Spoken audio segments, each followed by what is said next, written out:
নমস্কার বন্ধুরা, আজকে আমি দেখাচ্ছি হোলি স্পেশাল মিষ্টি গুজিয়া। এই গুজিয়াটা খেতে এত ভালো, আর এই উত্তর ভারতে, পুরো উত্তর ভারত এই গুজিয়া ছাড়া হোলি হয়ই না। আমি তো বহু বছর দিল্লিতে, প্রায় 22-23 বছর হয়ে গেল এই গুজিয়া তৈরি আমিও শিখে নিয়েছি, কারণ সবাই এসে আগে বলবে গুজিয়া কোথায়, গুজিয়া বানাওনি কেন। সেই জন্য আমি এই গুজিয়াটা ওদের কাছ থেকে শিখে নিয়েছি, আর খুব ভালো হয় খেতে। আপনাদেরও ভীষণ ভালো লাগবে, দেখবেন আপনাদের বন্ধু বান্ধবদের যখন দেবেন হোলির দিনে এত খুশি হবে। দেখুন কি করে করি। এই যে আমি না কতগুলো ওই খোয়া ক্ষীর কিনেছি, এটাকে কিচ্ছু না, শুধু এইভাবে একটু ঘষে নিন, দেখবেন সুন্দর গুঁড়ো গুঁড়ো হয়ে উঠে আসছে। এইবার এইগুলো পুরো ঘষে নিয়ে তারপরে আমি দেখাচ্ছি কি করতে হয়। আজকে কিন্তু আমার দিদি বানাচ্ছে গুজিয়া। আজকে আমি শুধু ফোন ধরার পার্টে আছি, পুরো রান্নাটাই কিন্তু করবে আমার দিদি। এবার দেখুন এইখানে এই যে কাজু বাদাম আছে না, এগুলো নিলাম, আর এই যে কাঠবাদামগুলো নিলাম। এগুলো নিয়ে একটুখানি এই যে এইটার মধ্যে, কাঠবাদাম বললে কেউ চিনবে না, বলে আমন্ড। হ্যাঁ, বাংলায় বললে কেউ চেনে না, বলে না, বোঝে না। আমরা তো ওইখানে বাদামই বলি, আমাদের ওখানে জানেন এই চিনে বাদামটাকে মুংফলি বলে। আমার ছেলেরা প্রথম বুঝতে পারতো না, এখানেও যখন আমি আসি বাদাম বললে ওরা চিনে বাদামটাই বোঝে, কিন্তু আমাদের এখানে না এই বাদামগুলোকে বাদাম বলে, আর যেগুলো ওই চিনে বাদাম ওগুলোকে বলে মুংফলি। বাবা, ভাষার কি ডিফারেন্স বলুন। এই দেখুন, এগুলো কিন্তু একটু টাইম লাগলো আমার। এইটা না মুখটা বড় না, একটু ছড়ানো, আপনারা যখন কিনবেন না একটু ছড়ানো কিনবেন, কি তাড়াতাড়ি হয়ে যায়। এই যে দেখুন এই রকম গুঁড়ো, বেশি একদম পাউডার করবেন না, বেশ মুখে লাগবে একটু একটু। আবার বেশি বড় দিলে কিন্তু মুশকিল আছে, জানেন তো, বেশি বড় রাখবেন না, এই রকমই রাখবেন, এইভাবে করে নেবেন। এইবারে হয়ে গেল, এগুলো আমি রেখে দিলাম। হ্যাঁ,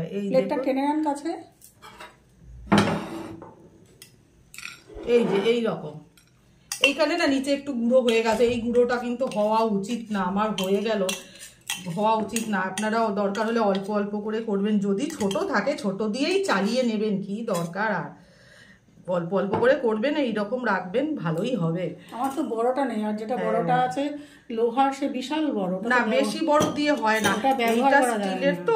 আমার জানিস তো একটা আছে অ্যালুমিনিয়ামের, বেশ একটু বড়, আর এইটা একটু বড়। আমি তো তাড়াতাড়ি করে আদা রসুনও এর মধ্যে থেতো করে নিয়ে একদম সুন্দর হয়ে যায়। আমি সকালবেলায় রান্না করি, এত তাড়া লাগে, তখন আর ওই আদা রসুন কে বাটবে। আমার যেটা বড় আছে যে লোহার, সেই বড়টা না, ওটা তো হামানদিস্তা, বিয়ে বাড়ি রান্না হয়, হামানদিস্তা দিয়ে হবে না। হামানদিস্তা অত বড় নিয়ে বসবি কোথায়, করবি কখন? তা ওই সেই হয় না। হ্যাঁ, না এইটাই তো স্টিলের না, এটা একটু আমার একটু বড়টা বড় পাওয়া যায়, সুন্দর তাড়াতাড়ি করে রসুন টসুন তাড়াতাড়ি হয়ে যায়, ফোড়ন টোড়ন দিতে গেলে খুব সুবিধা। ধনে যে কারিতে ফোড়ন, একটুখানি ধনে গুঁড়ো করে দিবি, এটার মধ্যে কুটে দিবি, এত ভালো হয় কারি রান্না। কোনোদিন যদি আমি পারি আপনাদের দেখাবো, যখন আপনার কিছুই খেতে ইচ্ছা করবে না, অথচ পেটে কিছু দিতে হবে, অথচ কিছু টেস্টি চাই, তখন আপনি ওই কারিটা বানিয়ে খেতে পারেন। এর মধ্যে আমি তো এসছি খুব কম সময়ের জন্য, জানেন তো। পুরো হয়ে গেছে, দেখুন এই রকম হবে, ঠিক আছে। বেশি বড়টা দিয়ে কিন্তু করবেন না, বেশি বড়টা দিয়ে করলে আবার অসুবিধা আছে, দরকার নেই। এই রকম করবেন, সুন্দর ছড়ানো হয়ে যাবে।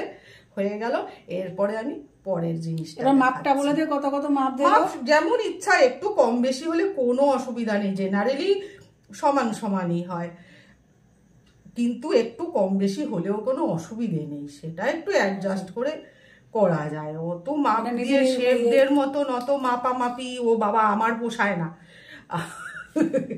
আমারও পোষায় না। আমি আমার মতন করি। তারপরে তো জানো একবার কি হয়েছে, আমার নিচে ফ্ল্যাটে যে থাকে ত্রিপাঠীজি এসে বলছে, ভাবি আপনি কি করে বানাচ্ছেন, এইরকম দেখালাম। উনি সোজা আমার কিচেনে চলে গেলেন, বললেন ভাবিজি এইভাবে হবে না, এইভাবে করুন। তারপর আমি বলছি, সবাই হাসছে, ওদের ত্রিপাঠীজি আপনি ভাবিজিকে কিচেনে গিয়ে খাবার রান্না করা শেখাচ্ছেন। ত্রিপাঠীজিও হাসছে।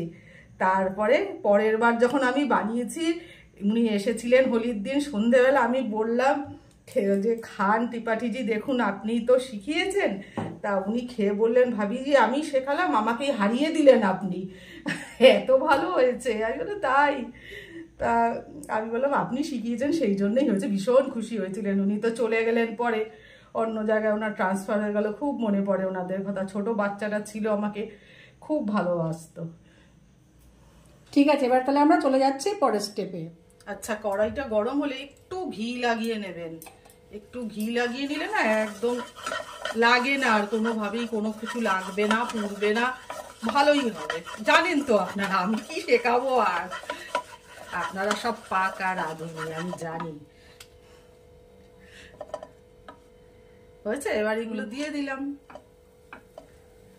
খোয়াগুলো, তাই তো? খোয়াগুলো দিয়ে দিলাম। দেখ এবার খোয়াগুলো ভেজে নেবো। হ্যাঁ, এটা এই ভিতরে যেন জল না থাকে। কি বলতো, অনেক সময় আমরা বানাই, খেতে ভালোবাসে, মনে হয় যেন নিজেরও মনে হয় আরো কয়েকদিন থাকলে ভালো হতো, সেদিনই শেষ হয়ে গেলে ভালো লাগে না। আমি তো একটু বেশি করেই বানাই, বেশ 3-4 দিন ধরে খাই, কেউ আসলে দিই, ভালো লাগে একটুখানি। কি বলতো, এর মধ্যে জলটা থেকে গেলে না ওইটা খারাপ হয়ে যায়, একটা গন্ধ হয়ে যায়, আমি দেখেছি একটু গন্ধ হয়ে যায়। এইটা যদি পুরো শুকিয়ে নি না, তুই রাখ 7 দিন রাখ, এমনি 7 দিনের অবধি থাকে না আমাদের ঘরে। এত মিষ্টি প্রেমী এরা, বাবা ছেলে, কি বলবো আর। আমার ঘরে ছেলে না, আমার ঘরে বাবা। আরে বাবা, আমার ছেলে তো মিষ্টি পেলে আর তোর হাত পুড়লো কি করে? এখানে হাতে এটা ফোসকা পড়লো কি করে? আর বলিস না, পাবদা মাছের অবদান। এটা পাবদা মাছের অবদান, বিশ্বাস করতে নেই কোনোদিন পাবদা মাছকে, বোয়াল মাছকে কোনোদিন বিশ্বাস করবে না। আচ্ছা, এখানে কি একটু খোয়া কি দেবো রে? আরেকটু দে, তাহলে আরেকটু বেশি হবে, ভালো লাগবে। হ্যাঁ দেখুন, আমি আরেকটু মিশিয়ে দিলাম, কম হয়ে পুরোটা দিয়ে দে, পুরোটা দিয়ে দে। হ্যাঁ, কম হয়ে গেল, তখন খাবে সবাই, একটা খেয়ে আবার বলবে আরেকটা দাও। সেই জন্য আমি দরকার নেই, রিস্ক নিয়ে বেশি করেই একটু করি। থাকলে থাকবে, 2 দিন 4 দিন ধরে খাবে, সকালবেলা উঠে সন্ধ্যেবেলা টিফিন ভালোই হয়। আমি তো চালিয়ে দিই হোলির পরে 3-4 দিন। আমার ছেলে সন্ধ্যেবেলা যদি বলে মা কিছু বানাও, গুজিয়া খেয়ে নে, 4 দিনের ছুটি। কি করবো, সবসময় রান্না করতে ইচ্ছা করে না, জানেন তো, আমি একটু কুড়ে। হ্যাঁ, কুড়ে তো সব না খেয়ে বসেছে, জানো? না না, না খেয়ে না, ওই যতদূর একটু বলতেও লজ্জা করে।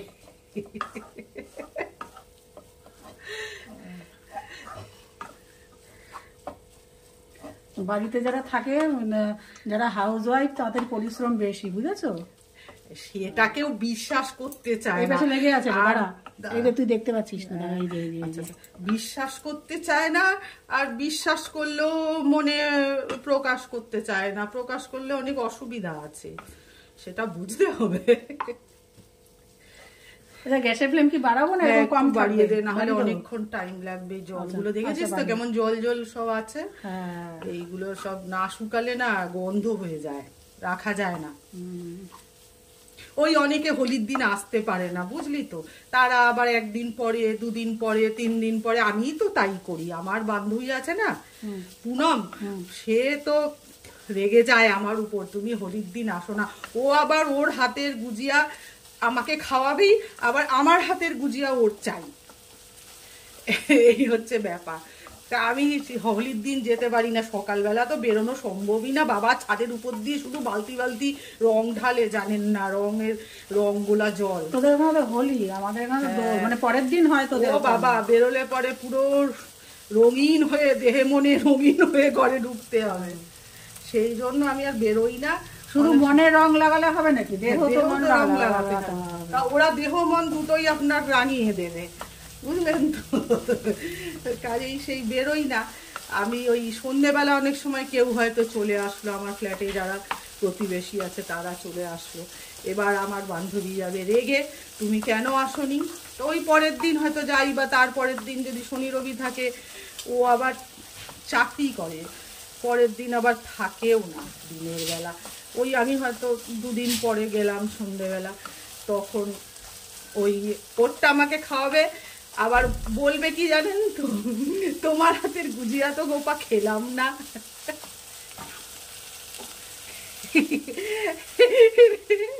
কেমন বানিয়েছো তো জানতে পারলাম না।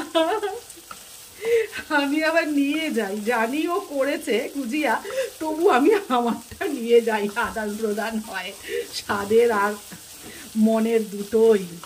ভীষণ ভালোবাসে আমাকে, জানেন না? আমি তো সত্যি কথা, ভীষণ ভালোবাসে আমাকে।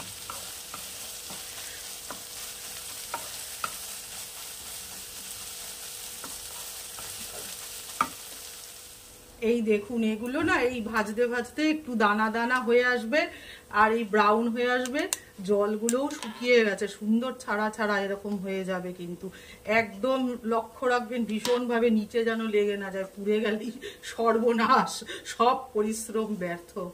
এই যে এই রকম দানা দানা। এইবার আমি গ্যাসটা এক্ষুনি বন্ধ করে দেবো, না হলে লেগে যাবে একদম। বন্ধ করে দিলাম। হ্যাঁ, বন্ধ করে দে। এবার না এটা ঠান্ডা হোক, এটা ঠান্ডা হোক। তুই আমাকে আরেকটা কড়াই দে, ওটার মধ্যে আরেকটা জিনিস হবে। আচ্ছা, দিচ্ছি করে। হ্যাঁ। এটা কি কড়াইয়ের মধ্যেই থাকবে নাকি না গরমে না, পুড়ে এটা যাবে না? এটা না না, এটা প্লেটে নামিয়ে রাখ। এটা প্লেটে, হ্যাঁ, হ্যাঁ হ্যাঁ, সেটা এটা বলে প্লেটে দেবে। নামিয়ে হ্যাঁ। নাহলে আমারও নেক্সট বার পুড়বে, যারা বানাবে না, তাদের দেওয়া না, পুড়ে না যাবে। না, এইটা তো কমন সেন্স।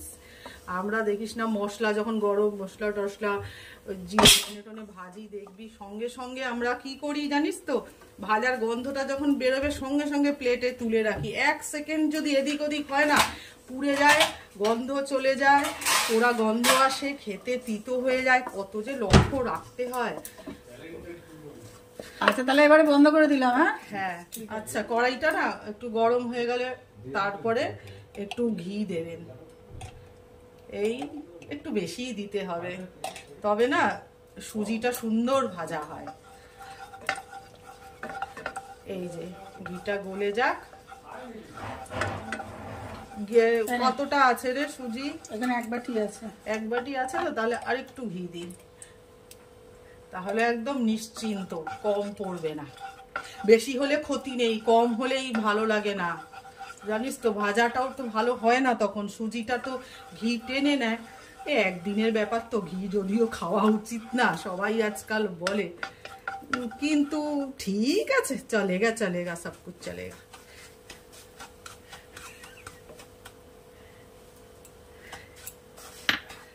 এটা কি, এটাও ব্রাউন করে ভাজবো? হ্যাঁ, এটা একদম ব্রাউন হবে না। এই দেখ ঘিটা না আরেকটু লাগতো, দিবি নাকি আরেকটু সাইড দিয়ে? দিয়ে দে। তুই যা বলবি, আজকের রান্নার হ্যাঁ, সব ব্যাপার তো দিয়ে দে, দিয়ে দে। আমার না। না, আসলে ঘিটা একটু আজকাল ভয়ে ভয়ে দিতে হয়। ডাক্তাররাও প্রথমে ঢুকলেই চেম্বারে বলবে তেল ঘি খাওয়া বন্ধ করুন। খাবোটা কি? জলে সেদ্ধ করুন, বুঝলেন?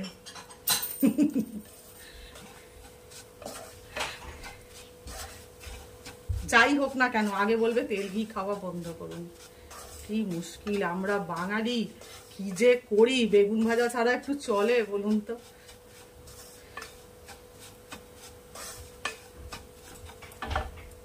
না, একটু সময় লাগবে, কম আছে না, নাড়িয়ে যেতে হবে ক্রমাগত, না হলে কিন্তু একদিক কোনোটা কালো হয়ে যাবে, কোনোটা সাদা থাকবে, দেখতে বাজে লাগবে। একদম বরাবর হওয়া চাই। এটুকু মিডিয়াম লো করতে পারবো নাকি হ্যাঁ, শুধু হ্যাঁ। সবটাই লো করব? হ্যাঁ, একটু মিডিয়ামে দেবো কোনো সময় লো নিজে দেবো। বুঝে যখন দেখবি যে বেশিক্ষণ দাঁড়াতে ইচ্ছা করছে না, তখন লো করে দেবো। তখন একটু বাড়িয়ে দিয়ে, যেই একটু দেখবি যে গরম হিটটা বেড়ে গেছে, সঙ্গে সঙ্গে আবার লো করে দিবি। এইভাবে ভাজতে হবে, কারণ ভাজতে টাইম লাগে। একদম বেশি আঁচ একেবারে করে দিলে না পুড়ে একদম। হ্যাঁ, আমার কথা বলিস না, আমি একদিন লাউ বসিয়ে ফোনে রিলস দেখতে বসলাম, যে লাউ থেকে তো জল বেরোবে, আমি একটু চাপা দিয়ে একটু রিলসটা দেখে নি, দেখতে বসে দেখি লাউ পিছু তলাটা ধরতে শুরু করেছে। আরে আমারও হয়, কি বলবো। আর ফোনের জিনিসটা আমি এই জন্য যখন রান্না করি ফোনের দিকে তাকাই না। ওই মনে হয় কি, আরে একদিন আমি কি করেছি, গরম জল বসিয়েছি ভাত করব বলে, দেখতে বসে গেছি ইউটিউব। এবার ভাত করব ভুলে গেছি, ভাতের জল শুকিয়ে দেখি 2-3 চামচের মতন রয়েছে। 2-3 চামচ ভাগ্যিস উঠেছিলাম। উচিত না এটা। যেটা যখন করবেন মন দিয়ে করবেন, যখন দেখবেন একদম মন দিয়ে দেখবেন, ইউটিউবার যখন রান্না করবেন না মন দিয়ে করবেন, না হলে যারা খায় না তারাও বুঝতে পারে কি করে জানি না, ভগবান একটা আলাদা শক্তি তাদের দেয়, ঠিক বোঝে যে আজকে ঠিক মন দিয়ে রান্নাটা হয়নি। হ্যাঁ, আমার ছেলে তো বুঝে যায়, মা আজকে একটু কেমন যেন হয়েছে।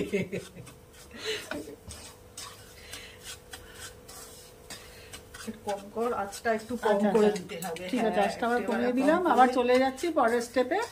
ভেজে নিয়ে এটাকে নামিয়ে রাখবো। আচ্ছা, এই যে দেখুন সুজিগুলো না এরকম ভাজা ভাজা হয়ে গেল, আর একদম কালো যেন না হয়, এইরকম হালকা ব্রাউন থাকবে, এই ভাজা ভাজা হয়ে গেল। এবার এটাকে ঠান্ডা করতে দিন, একটু ঠান্ডা করতে হবে, এরকম ঝুড়ো ঝুড়ো থাকবে, তারপরে আমি দেখাচ্ছি কি করতে হবে। মানে এরকমই থাকবে, তাই তো? এরকমই থাকবে, এইটা আর কিচ্ছু করতে হবে না। এটা গরমে গরমে যেটুকু আর হওয়ার ঠিক আছে, হয়ে যাবে, ব্যাস। ঠিক আছে, আচ্ছা দেখুন এই 15 মিনিটের মধ্যেই সুজিগুলো ঠান্ডা হয়ে গেছে। একটা বড় পাত্রে ঢেলে নেব। এইটাও ঠান্ডা হয়ে গেছে, খোয়াটাও, এইটাও এখানে মিশিয়ে দেবো। পড়ে গেল,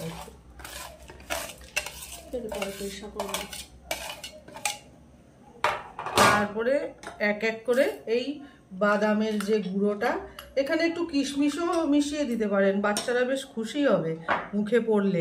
কিশমিশ কেটে দেবো? দিতে পারিস, কেটে দিতে হবে না, এমনি আস্তে আস্তে হ্যাঁ দিয়ে দিলে হয়ে যায়। বাচ্চারা যে কি খুশি হয় মুখে কিশমিশ পড়লে। আর এই চিনিটাকে না একটু গুঁড়ো করে নেবেন। আর একটা কথা, এই গরম সুজি যখন থাকবে তখন কিন্তু একদম ওর মধ্যে চিনি মেশাবেন না, তাহলে কিন্তু সব একদম মন্ড হয়ে যাবে, বানাতে যাবেন কিছু, হয়ে যাবে কিছু অন্য কিছু। ঠিক আছে, এবার একটু এলাচের গুঁড়ো, এই যে আমি এলাচের গুঁড়ো করে রেখেছিলাম, এগুলো না মিশিয়ে দেবেন। মিশিয়ে একদম হালকা হাতে মিশিয়ে নিন, কোনো অসুবিধা নেই, গল্প করতে করতেই করুন ভালোভাবে। এটা কি মন্ড করতে হবে না? এরকম না না, এইরকমই থাকবে, এইরকমই ছাড়া ছাড়াই থাকবে। মন্ড করলে তো আমি জলই দিয়ে দিতাম, জল দিয়েছি। না না, নাড়ুর মতন পাক হবে না, এইরকম ছাড়া ছাড়াই থাকবে। আচ্ছা ঠিক আছে, তারপরে আমি তাহলে দেখাচ্ছি এরপরে আমি কি করি। দেখুন আমি কিশমিশটা নিয়ে আসি ততক্ষণে। দে, একটু কিশমিশ মিশিয়েই দে। ঠিক আছে। আচ্ছা, আমি না একটু টেস্ট করে দেখলাম একটু চিনি কম হয়ে গেছে, আর একটু চিনি মেশাচ্ছি। আপনারা যখন মিশ্রণটা তৈরি হয়ে যাবে একটুখানি খেয়ে দেখবেন, কারণ মিষ্টি কম হলে না আর কোনোখানে তো মিষ্টি পড়বে না, এইটার মধ্যে মিষ্টি যদি একটু কম হয়ে যায় তাহলে ভালো লাগবে না। একটু তুলে একটু কোনোখানে একটুখানি টেস্ট করে দেখবেন। আচ্ছা, এইটা হচ্ছে নারকেলের বুড়াদা, আমরা তো হিন্দিতে বুড়াদা বলি, এখানে ডেজিকেটেড কোকোনাট বলে বা শুকনো নারকেলের গুঁড়ো। ও, এই শুকনো নারকেলের গুঁড়ো, হ্যাঁ আমাদের ওখানে ডেজিকেটেড কোকোনাট বললে দিয়ে দেয়। হ্যাঁ, ওইটা মিশিয়ে দিলে টেস্টটাও কি বলে? বুড়াদা। বুড়াদা, নারিয়েলের বুড়াদা। হ্যাঁ, এটা খুব পাওয়া যায়, এই সময় ওঠে, খুব বেশি দিন রাখা যায় না, ঘরে গন্ধ হয়ে যায়, বানিয়ে খেয়ে নিতে হয়। এই মিশিয়ে দিলাম, মিশিয়ে ব্যাস। ডেজিকেটেড কোকোনাট গিয়ে বললে ওখানে কেউ বুঝতে পারবে না। না কেন বুঝবে না, বোঝে না কেন, মানে আমরা দোকানে গিয়ে বলি বুড়াদা দেবেন, নারিয়েলের এই সময় দিয়ে দেয়।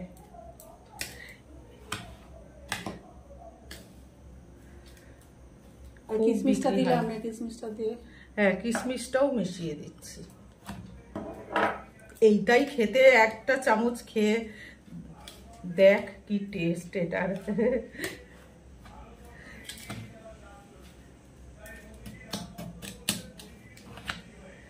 হয়ে গেল, এবার আমি দেখাচ্ছি এবার আমি কি করি। হ্যাঁ দেখুন দেখুন, দেখতে থাকুন, ছাড়বেন না কিন্তু, একদম সিরিয়াল দেখবেন না, খালি বোনের রান্না দেখবেন, একদম সিরিয়াল দেখবেন। এবার আমি এই যে ময়দাগুলোকে ভালো করে একটু শক্ত করেই মেখে নিয়েছি, এবার এগুলোর থেকে আমি এইরকম ছোট ছোট লেচি বানিয়ে নেব। এরকম লেচি কেটে নিন সব একসঙ্গে, লেচি কেটে একটু ওই কাপড়টা দিয়ে যে ঢেকে রেখেছিলেন ওই কাপড়টা দিয়ে ঢেকে রেখে দেবেন, না হলে ফ্যানের হাওয়ায় একদম শুকিয়ে যাবে, বেলা যাবে না, খুব অসুবিধা হয়। এই হয়ে গেল, ঠিক আছে। এই যে লেচিগুলো আমি কেটে নিয়েছি, এবার এখানে একটু হালকা ময়দা দিয়ে দিলাম। এগুলো সরিয়ে না, সামনেগুলো সরিয়ে পাশে রেখে দে। এই তো এখানে রেখে দিচ্ছি। হ্যাঁ, দিয়ে এবার একটুখানি যেমন লুচি বেলেন ওরকম বেলবেন, একদম পাতলা করবেন না, ফেটে যাবে। একদম পাতলা করলে এগুলো যাবে ফেটে।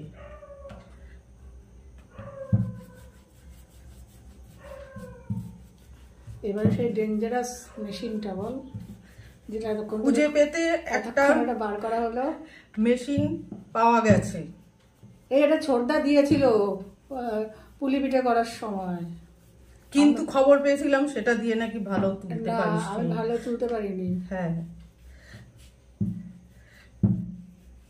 আর পুলি পিঠে তো আমি সবসময় হাতেই করি, আমি তো মোল্ডে করি না। হাতে করি। ও বাবা, আমাদের শীতকাল আসলেই আমার ছেলে, মা মকর সংক্রান্তি কবে পড়েছে দেখো তো, কেন দুধ পুলি চাই। আমি দুধ পুলিও দেখাবো একদিন। এই হয়ে গেল। এবারে মেশিন যে মেশিন আমি করতে পারিনি সেই মেশিন। হ্যাঁ, এবারে এই একটু তেল নিয়ে সামনে নিয়ে, হ্যাঁ, মেশিনটার মধ্যে এই রকম একটু তেল দিয়ে এইটা বসিয়ে দিলাম, ঠিক আছে। একটুখানি এটা বসিয়ে দিলাম। এবার যে আমার মিশ্রণটা ছিল দিয়ে দিলাম, দিয়ে একটুখানি এখান দিয়ে সাইড দিয়ে একটু জল লাগিয়ে দিলাম। জল লাগিয়ে দিয়ে এটা আর এই যে দেখুন কি সুন্দর, একটু তেলটা, হ্যাঁ তেলটা ভালো করে মাখিয়ে এই রকম করে একটা একটা করে করে তারপরে আমি দেখাচ্ছি। আচ্ছা দেখুন, এই তেল গরম হয়ে গেলে পরে আমি এই গুজিয়াগুলো আস্তে আস্তে করে ছেড়ে দিয়েছি। যখন আস্তে কম আঁচে একদম ভাজা হবে, বেশি আঁচ একদম বাড়াবেন না, তাহলে পুড়ে যাবে, খেতেও ভালো হবে না। অল্প আঁচে একটু সময় ধরে ভাজবেন, ভাজাগুলো খুব সুন্দর হবে, টাইট ভাজা হবে। এভাবে আমরা করে নিলাম, আপনারাও পুরো ভিডিওটা দেখে এভাবে বাড়িতে তৈরি করুন। স্পেশাল যে কোনো দিন, এটা যে হোলিতেই বানাতে হবে এমন কোনো ব্যাপার নেই, যে কোনো অনুষ্ঠানে আপনারা এটাকে বানিয়ে রেখে দিতে পারেন, আত্মীয় স্বজন পরিবারের লোকজন সবাইকে সার্ভ করতে পারেন।